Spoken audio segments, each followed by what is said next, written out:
everyone, it's Natasha from Helping to Reconnect Counseling Services. And today I'm going to talk about sexual abuse.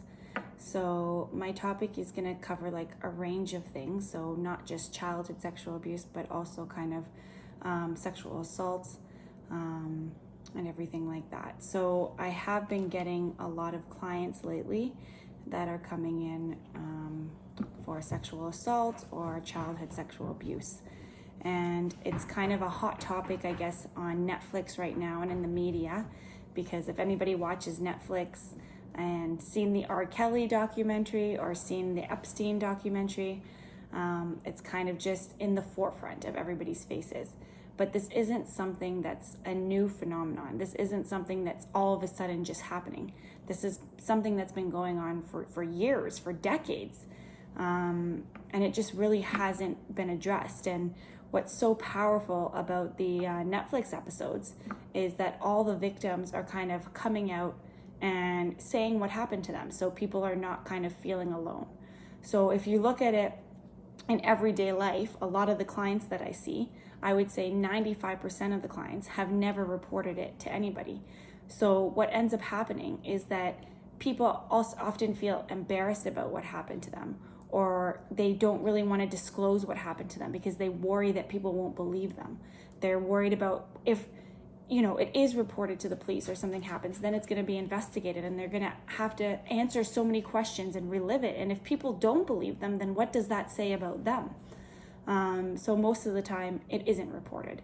And also often, as many people know, it's often somebody that the victim knows and is like a trusted figure. So maybe a religious leader, that common kind of stereotype, or a family member or family member's friend or a boyfriend or a friend, it's usually somebody that the victim knows. So they often actually don't really want to get that person in trouble, and people may not understand that. But oftentimes the victim has a relationship with that individual, and sometimes it's not all negative.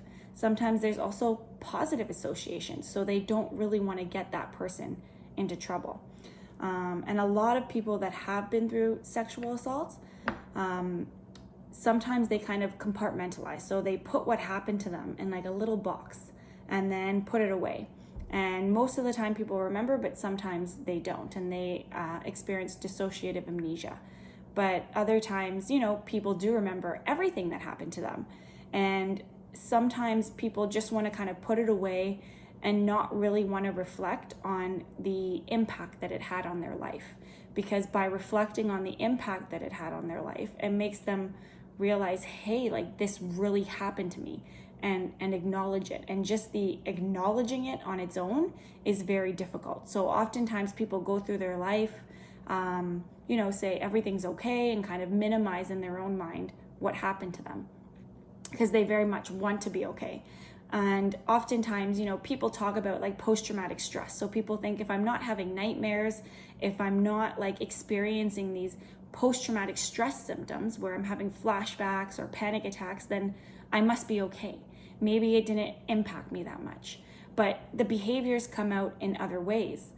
For example, oftentimes victims of sexual assault or child abuse essentially have difficulties having boundaries with others. So sometimes somebody will do something to them that is overtly wrong, and people will recognize, that's not right what that person did, whether it be sexualized comments from a friend or pushing boundaries, people pushing boundaries where they feel uncomfortable. They often minimize that discomfort and say, oh, that's nothing, and laugh it off or brush it off.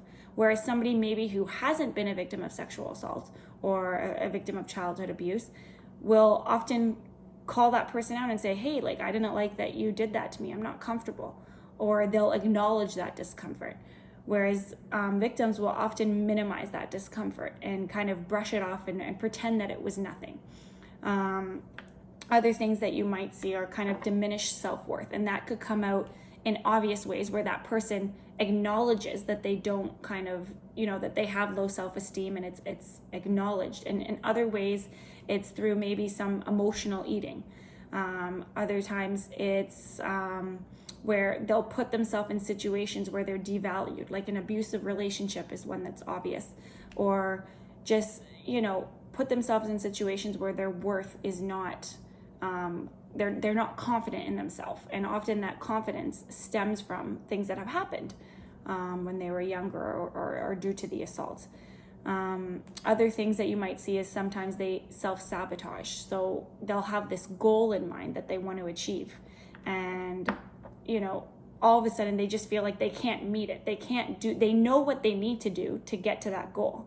But then, the steps that are taken, they can't get themselves to do these steps. And often in their mind, it's almost like this self-sabotage of you don't deserve to meet that goal.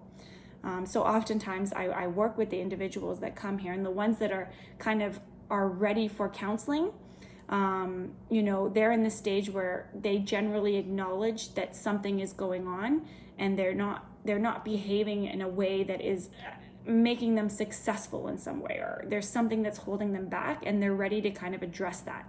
But they do still come in different stages. So there's stages of change. There's like the pre-contemplation phase where people know, like, I know something's wrong, but I'm not really ready to address it, but I'm aware that something's going on. And then there's kind of that contemplation phase where something's going on and you're kind of thinking of ways to fix it. And then an action stage where you're like, you know what, I'm ready to take action, and I'm ready to make changes in my life and do something that's better for me.